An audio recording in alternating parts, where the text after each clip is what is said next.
Kaplan, question sérieuse. On ne peut pas manger de produits laitiers. On doit manger bio.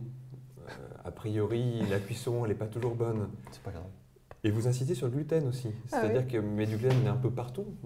Il nous reste quoi à la fin? Alors, le gluten, il y en a dans tous les produits à base de blé.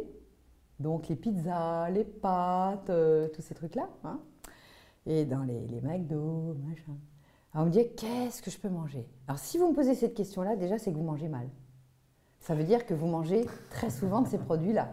Ça arrive. Et vous vous souvenez ce qu'on disait dans une autre émission, c'est que notre système immunitaire, eh bien, il était actif quand il était stimulé par des aliments différents.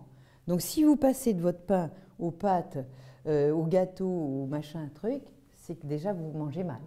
Donc mangez des aliments de saison. Donc chaque saison apporte son abondance de légumes et de fruits et mangez des poissons, des volailles, évitez les mammifères quand même, cuisinez-les dans des vapeurs douces, ne faites pas de sauce cuite mais arrosez d'huile d'olive et de fines herbes. Vous pouvez manger des lentilles, des pois chiches, des crustacés, vous pouvez manger donc des plateaux de fruits de mer avec des haricots verts et des salades. Ne me dites pas qu'on ne peut rien manger. Sauf que les gens sont tellement habitués à manger la même chose qu'il manque vraiment d'imagination. Mais surtout, ce que vous dites, c'est que du gluten, il y en a dans beaucoup d'autres aliments. C'est-à-dire que tout ce qui est préparé, dans les pâtisseries, au restaurant, etc.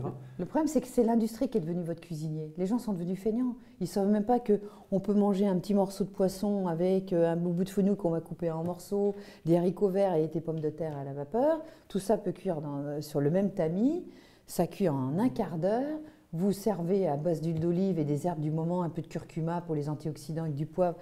Et vous avez un repas, mais vraiment bon, quoi. Mais on est tellement habitué à manger des trucs qui n'ont pas de goût, qu'on mange, parce que votre corps, il a besoin de ces minéraux. D'où les boulimies, parce qu'il n'a pas son quota, donc il n'est jamais satisfait. On va venir manger chez Marion. Je pense qu'on va venir, mais le gluten, c'est pas rédhibitoire.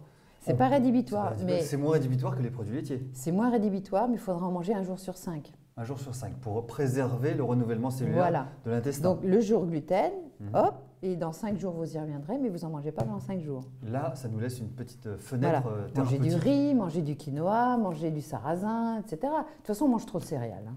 En plus, a priori, il y a énormément de gens intolérants au gluten, mais qui ne savent pas forcément que c'est ça qui est la cause de certains maux. Donc, tous les maux de type chronique, moi, ce que je dis aux gens, si vous avez une maladie chronique, que ce soit Hashimoto avec la problème de thyroïde, que ce soit des diabètes, même des maladies cardiovasculaires, même des problèmes neurologiques, même des problèmes de douleur, quels qu'ils soient, vous arrêtez le gluten et les produits laitiers. Faites le test pendant 3 mois. 3 mois 3 mois, et regardez s'il n'y a pas de carence en vitamine D, parce que celle-là, elle est très difficile à couvrir par l'alimentation.